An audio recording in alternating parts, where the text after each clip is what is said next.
अगर मैं आपसे पूछूं कि भारत के टॉप 5 स्टेट्स कौन से हैं तो शायद आप इन 5 स्टेट्स का नाम लोगे। लेकिन नीति आयोग की रिपोर्ट के हिसाब से भारत के टॉप 5 स्टेट्स में गुजरात, महाराष्ट्र और कर्नाटका का कहीं दूर दूर तक नाम नहीं है। अगर मैं आपसे पूछूं कि भारत के सबसे खराब 5 स्टेट कौन से हैं तो शायद आप इन बीमारू स्टेट्स का नाम लोगे। लेकिन इस रिपोर्ट के बॉटम 5 स्टेट के नाम सुनकर आप शॉक्ड रह जाओगे। यूनियन टेरिटरीज की बात करें तो टोटल 8 यूटीज हैं, लेकिन फिर भी इस लिस्ट में दिल्ली 5वें नंबर पर कैसे आता है? इस रिपोर्ट में जम्मू एंड कश्मीर को दिल्ली से कहीं ज्यादा स्कोर क्यों दिया गया है? नीति आयोग एक गवर्नमेंट एजेंसी और इसके हिसाब से जो भारत के टॉप 10 स्टेट है उसमें सिर्फ 3 में बीजेपी की सरकार है। जीरो हंगर इस रिपोर्ट में एक इंडिकेटर है जो मेजर करता है कि किस स्टेट में कितनी भुखमरी है। इस इंडिकेटर पर सबसे खराब परफॉर्म करने वाले स्टेट में जिन 2 स्टेट्स का नाम आता है, आप सुन के अपने कानों पर विश्वास नहीं कर पाओगे। सिक्किम और अंडमान जैसे सुंदर और शांत स्टेट्स का सुसाइड रेट सबसे हाई कैसे हो गया है? एक ऐसा स्टेट है जिसे बीमारू कहा जाता है, लेकिन इसका लिटरेसी रेट कुछ सदर्न स्टेट से भी ज्यादा है। ऐसे कई सारे शॉकिंग फैक्ट्स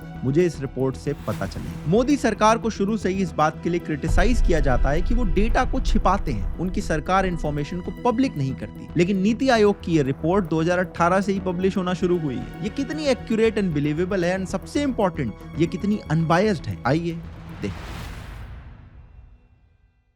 अभी भारत के बड़े बड़े स्टेट्स के बीच में एक रेस चल रही है कि किसकी जीडीपी पहले $1 ट्रिलियन को टच करेगी। 2047 तक 8 इंडियन स्टेट्स $1 ट्रिलियन टच कर सकते हैं। हर बड़ा स्टेट इस मैजिकल फिगर पर पहुंचने के लिए एआई पर बहुत फोकस कर रहा है। जैसे कि यूपी ने लखनऊ को एआई हब की तरह डेवलप करने का प्लान बनाया है और आंध्रा में भी एक एआई हब बनाया जा रहा है। इसकी वजह से एआई टैलेंट की डिमांड दिन बर दिन बढ़ती जा रही है और सबसे ज्यादा जॉब्स इसी के लिए ओपन हो रही है। इसीलिए ओडिन स्कूल और ENICT एकेडमी IIT गुवाहाटी ने कोलैबोरेट करके जनरेटिव एआई का ये वाला कोर्स निकाला है जो आपको जेन एआई मॉडल्स को बिल्ड और डिप्लॉय करना सिखाता है। इसमें ऐसे इंस्ट्रक्टर्स हैं जिनके पास इस फील्ड की डीप नॉलेज है। आपको 25 से ज्यादा प्रोजेक्ट करने को मिलेंगे जिससे आपका पोर्टफोलियो और स्ट्रांग होगा। लाइव क्लासेस में आप अपने इंस्ट्रक्टर से रियल टाइम में फीडबैक ले सकते हो। अब एक कोर्स का क्या ही फायदा अगर उसके बाद जॉब लेने में आपकी हेल्प ना हो। सबसे इंपॉर्टेंट बात यह है कि इस कोर्स में आपको ENICT एकेडमी IIT गुवाहाटी का सर्टिफिकेट मिलता है जिससे आपका CV और स्ट्रांग होगा।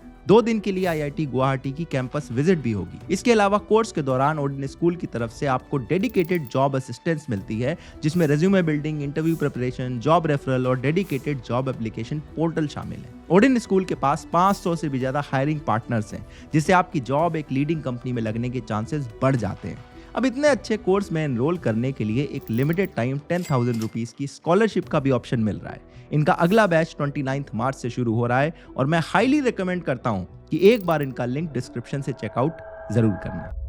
नीति आयोग जो पहले प्लानिंग कमीशन हुआ करता था, 2018 से हर साल ये रिपोर्ट पब्लिश करता है जिसमें भारत के सभी स्टेट्स और यूनियन टेरिटरीज को कुछ इंडिकेटर्स पर इवेल्युएट किया जाता है और फिर 100 में से नंबर दिए जाते हैं जिसके बेसिस पर एक फाइनल रैंकिंग तैयार होती है। इस रिपोर्ट का नाम है SDG इंडिया यानी sustainable developmental goal of India. 2015 में यूएन ने हंगर, पॉवर्टी, क्लाइमेट चेंज जैसे कई सारे फैक्टर्स को 2030 तक टैकल करने के लिए कुछ गोल्स रखे थे और इन्हें ही सस्टेनेबल डेवलपमेंट गोल कहा जाता है। और इन्हीं इंडिकेटर के बेसिस पर नीति आयोग अपनी खुद की एक लोकल रिपोर्ट बनाती है जिसमें कुछ और फैक्टर्स को भी कंसीडर किया जाता है। इस साल की रिपोर्ट में ये 16 इंडिकेटर्स पर सभी स्टेट्स और यूनियन टेरिटरीज को इवेल्युएट किया गया है। टॉप स्टेट्स की बात करने से पहले बॉटम स्टेट्स की बात कर लेते हैं। मैंने अभी कहा था कि अगर मैं आपसे पूछूं तो शायद आप सो कॉल्ड बीमारू स्टेट्स का इनाम लोगे, लेकिन एक्चुअल में इस रिपोर्ट में बॉटम 5 स्टेट्स में इनको रखा गया है। इसमें बिहार और झारखंड तो एक्सपेक्टेड थे, लेकिन बाकी 3 स्टेट्स नॉर्थ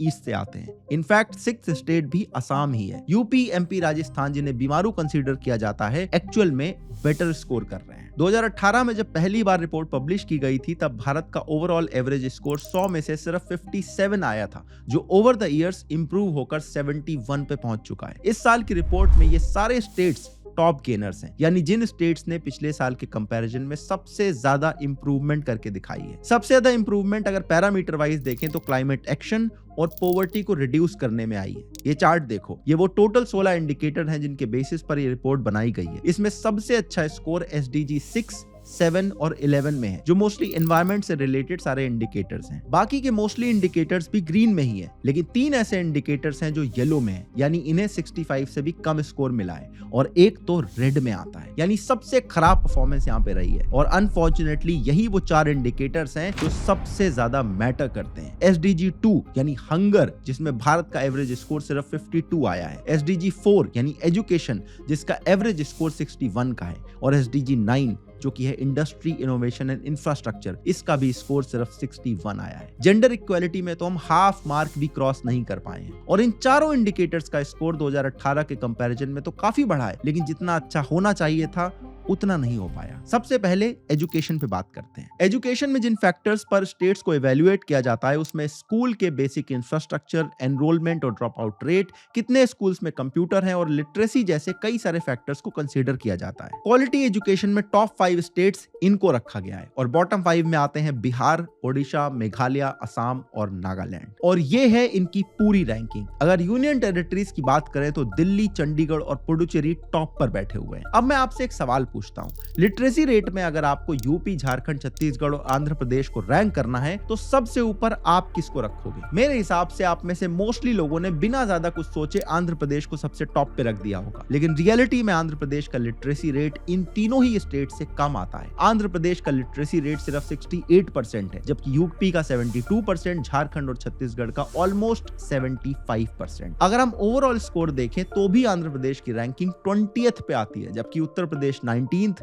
झारखंड 16th और छत्तीसगढ़ 13th नंबर पर है। इससे भी शॉकिंग चीज यह है कि इस रैंकिंग में छत्तीसगढ़ कर्नाटका से भी आगे है, जबकि कर्नाटका और आंध्र प्रदेश को ज्यादा पढ़ा लिखा समझा जाता है, और छत्तीसगढ़ की काउंटिंग बीमारू स्टेट्स में कई लोग कर देते हैं। एक और शॉकिंग फैक्ट बताता हूं, क्लास 11th और 12th में कितने बच्चे एडमिशन लेते हैं, इसका ग्रॉस एनरोलमेंट रेशियो देखो तो गुजरात में सिर्फ 48.2% है। अगर इस पूरी लिस्ट को देखोगे तो गुजरात का रेशियो इस मामले में काफी ज्यादा खराब है। कंपैरिजन के लिए यूपी का रेशियो है 51% और जम्मू एंड कश्मीर का 53%। इनफैक्ट गुजरात की ओवरऑल रैंकिंग भी 18th पे आती है, यानी झारखंड, राजस्थान और छत्तीसगढ़ जैसे स्टेट्स में एजुकेशन की क्वालिटी गुजरात से काफी बेटर है। मेरे लिए पर्सनली इस लिस्ट में नॉर्थ ईस्टर्न स्टेट्स की परफॉर्मेंस काफी ज्यादा शॉकिंग थी, क्योंकि वो तो काफी ज्यादा एजुकेटेड लगते हैं, लेकिन रियलिटी में बॉटम 5 में 3 स्टेट नॉर्थ ईस्टर्न स्टेट्स हैं, और बॉटम 10 में 5 स्टेट्स ऐसे आते हैं। SDG 3 यानी क्वालिटी हेल्थ केयर की बात करें तो इस लिस्ट में टॉप पर आते हैं गुजरात,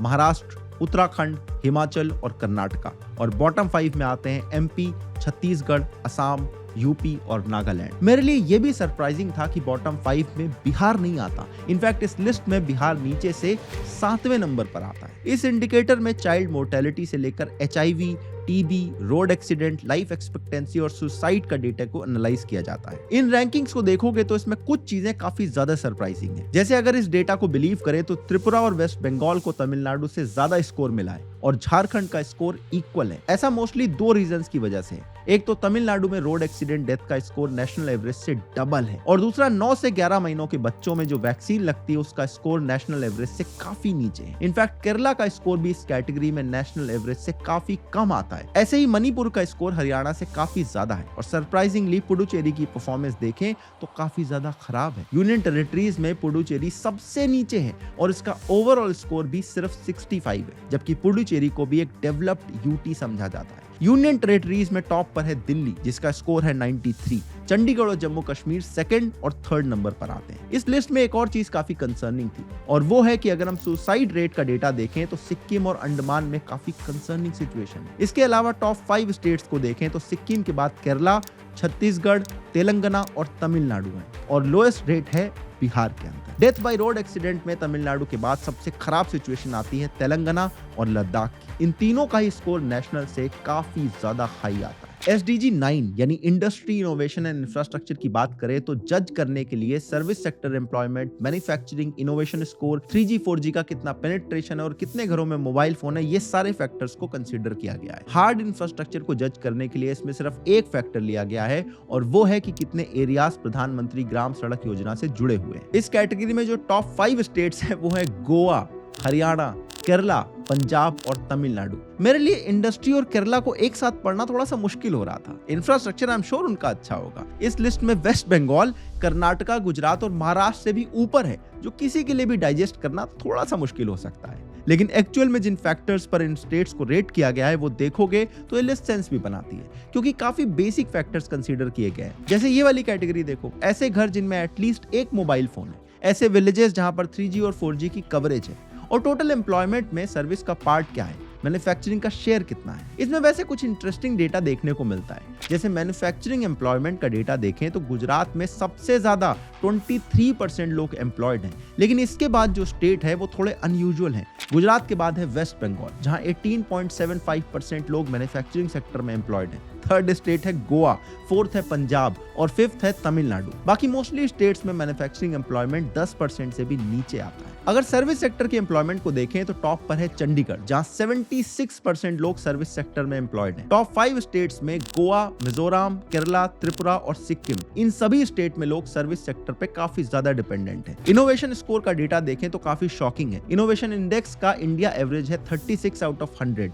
और इसमें सबसे हाईएस्ट स्कोर मिलता है मणिपुर को, और उसके बाद है कर्नाटका, उत्तराखंड, तेलंगाना और हरियाणा। इकोनॉमी से रिलेटेड है SDG 8, जो स्पेसिफिकली फोकस करता है जॉब और इकोनॉमिक ग्रोथ पर। इसमें टोटल 8 फैक्टर्स पर स्टेट्स को जज किया गया है, जिसमें से सिर्फ 4 फैक्टर्स ही काम के लगते हैं: unemployment rate, labour force penetration, per capita growth और नॉन एग्रीकल्चर सेक्टर में बिना किसी सोशल सिक्योरिटी के कितने लोग एम्प्लॉयड है उसका डेटा। बाकी के जो 4 फैक्टर्स हैं, इसमें ATM और बैंक ब्रांचेस, जनधन अकाउंट, ये सब मुझे इस कैटेगरी में उतने रेलेवेंट नहीं लगे। पर कैपिटा इनकम का ग्रोथ रेट सबसे ज्यादा हाई है बिहार के अंदर 9%। इसके बाद गोवा, नागालैंड, ओडिशा और गुजरात है। बिहार में हाई होने का सेंस भी बनाता है, क्योंकि बिहार की पर कैपिटा काफी ज्यादा कम है, तो उसमें अगर ग्रोथ होती है तो उसका परसेंटेज हमेशा ज्यादा ही दिखाई देगा। यूनियन टेरिटरीज में चंडीगढ़ में सबसे तेज 10% की ग्रोथ से पर कैपिटा इनकम बढ़ रही है। इसमें डिटेल का डेटा तो नहीं दिया है, लेकिन जम्मू एंड कश्मीर में इंप्रेसिव 8% की ग्रोथ देखने को मिलती है, जबकि मेघालय, आंध्र प्रदेश, पंजाब, MP और सिक्किम में सबसे कम ग्रोथ देखने को मिलती है। लेकिन अगर हम इन्फ्लेशन को भी काउंट करें तो मोस्टली स्टेट्स में लोगों की रियल पर कैपिटा इनकम में कुछ खास फर्क नहीं आया है, क्योंकि जितनी इनकम बढ़ी है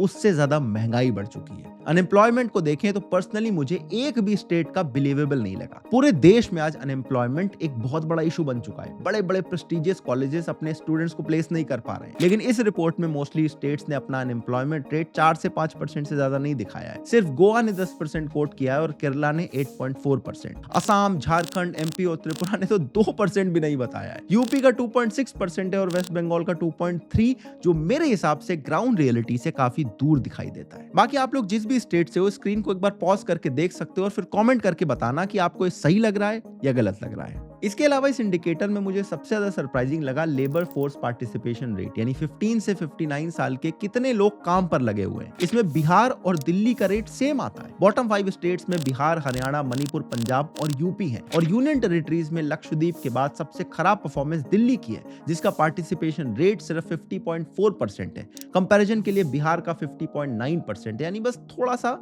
ज्यादा है दिल्ली से, जबकि हमारा नेशनल एवरेज है 61.6%। ये डेटा मुझे काफी बिलीवेबल लगता है, क्योंकि नेशनली हमारा विमेन लेबर पार्टिसिपेशन रेट सिर्फ 37% है। इसलिए डेटा काफी एक्यूरेट लग रहा है, but at the same time ये काफी कंसर्निंग भी है कि हमारी 2/3 विमेन वर्क फोर्स में पार्टिसिपेट ही नहीं कर पा रही है। आजकल हमारे देश में फ्रीबीज ट्रेंड में चल रहे हैं। हर इलेक्शन में फ्रीबीज बांटने के रिकॉर्ड टूट रहे हैं, जिससे स्टेट्स की फिस्कल हेल्थ पर काफी ज्यादा असर पड़ता है। कुछ टाइम पहले ही नीति आयोग ने फिस्कल हेल्थ इंडेक्स की एक रिपोर्ट पब्लिश करी थी, जिसकी फाइंडिंग्स काफी इंटरेस्टिंग है। हमारे स्टेट्स की फिस्कल हालत कुछ ऐसी दिखाई देती है। इसमें ग्रीन कलर का मतलब है हेल्दी स्टेट और रेड का मतलब है हालत खराब है। जैसा कि आप देख सकते हो, इसमें ओडिशा, छत्तीसगढ़, गोवा, झारखंड ये काफी अच्छा परफॉर्म कर रहे हैं। गोवा तो बहुत ही अच्छा कर रहा है, और ये है टॉप 5 लिस्ट, और इसमें ये है जो टॉप 10 की लिस्ट आती है। इनफैक्ट ओडिशा, गोवा, छत्तीसगढ़ और गुजरात कंसिस्टेंटली काफी अच्छा परफॉर्म कर रहे हैं, जबकि पंजाब, केरला, आंध्र प्रदेश, वेस्ट बंगाल और हरियाणा की फिस्कल हेल्थ काफी ज्यादा खराब है। पंजाब तो मान लो वेंटिलेटर पे पड़ा हुआ है।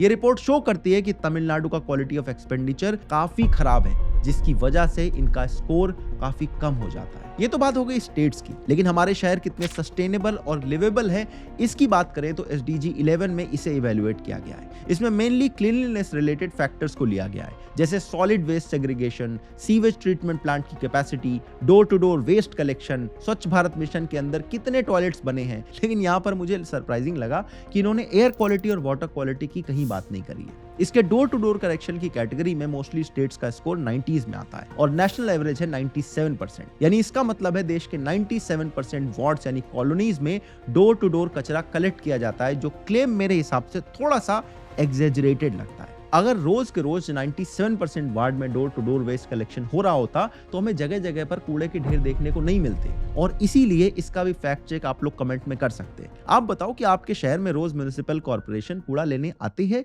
या नहीं है। दूसरा फैक्टर है अर्बन एरियाज में जितना सीवेज जनरेट होता है उसे ट्रीट करने की कैपेसिटी, जिसमें गुजरात, महाराष्ट्र, ओडिशा, उत्तराखंड और हिमाचल की काफी ज्यादा अच्छी परफॉर्मेंस है। ओवरऑल सस्टेनेबिलिटी की लिस्ट में टॉप 5 पे आते हैं महाराष्ट्र, गुजरात, पंजाब, उत्तराखंड और सिक्किम, और वर्स्ट परफॉर्मर में आते हैं नागालैंड, मेघालय, अरुणाचल प्रदेश, वेस्ट बंगाल और बिहार। छत्तीसगढ़ को इस इंडिकेटर पे 100 आउट ऑफ 100 का स्कोर मिला हुआ है। इन सब के अलावा जो सबसे इंटरेस्टिंग डेटा निकल कर आता है वो है SDG 2 यानी जीरो हंगर। इसमें 2 इंडिकेटर्स का डेटा सबसे इंपॉर्टेंट है। एक तो 5 साल के कम उम्र वाले जितने बच्चे जो अंडरवेट हैं, और दूसरा 5 साल से कम उम्र के बच्चे जो स्टंटेड है। स्टंटेड मतलब जिनकी हाइट उतनी नहीं है जितनी होनी चाहिए। पहले इंडिकेटर को देखें तो वर्स्ट परफॉर्मर की कैटेगरी में कुछ शॉकिंग नाम निकल के आते हैं। इस कैटेगरी का नेशनल एवरेज है 32% और वर्स्ट परफॉर्मर है गुजरात, जहां पर 40% बच्चे अंडरवेट हैं। इसके बाद है झारखंड, महाराष्ट्र, कर्नाटका और असम। यानी कि गुजरात, महाराष्ट्र और कर्नाटका जैसे रिच स्टेट भी बेसिक हेल्थ केयर और न्यूट्रिशन में काफी पीछे रह गए। स्टंटेड की कैटेगरी में भी गुजरात और कर्नाटका की काफी खराब परफॉर्मेंस आती है। ओवरऑल रैंकिंग में भी गुजरात 4th वर्स्ट है और महाराष्ट्र 6th वर्स्ट परफॉर्मर है, जो कि इन गवर्नमेंट्स के लिए एक वेकअप कॉल होनी चाहिए। लेकिन कर्नाटका के अंदर बैठे लोग लैंग्वेज पे लड़ाई लड़ रहे हैं, उन्हें क्या ही फर्क पड़ रहा है स्टंटेड और अंडरवेट बच्चों से। इन्हें समझना पड़ेगा कि महंगी महंगी फैंसी बिल्डिंग दिखाने से लोगों के पेट एक्चुअल में नहीं भर जाते।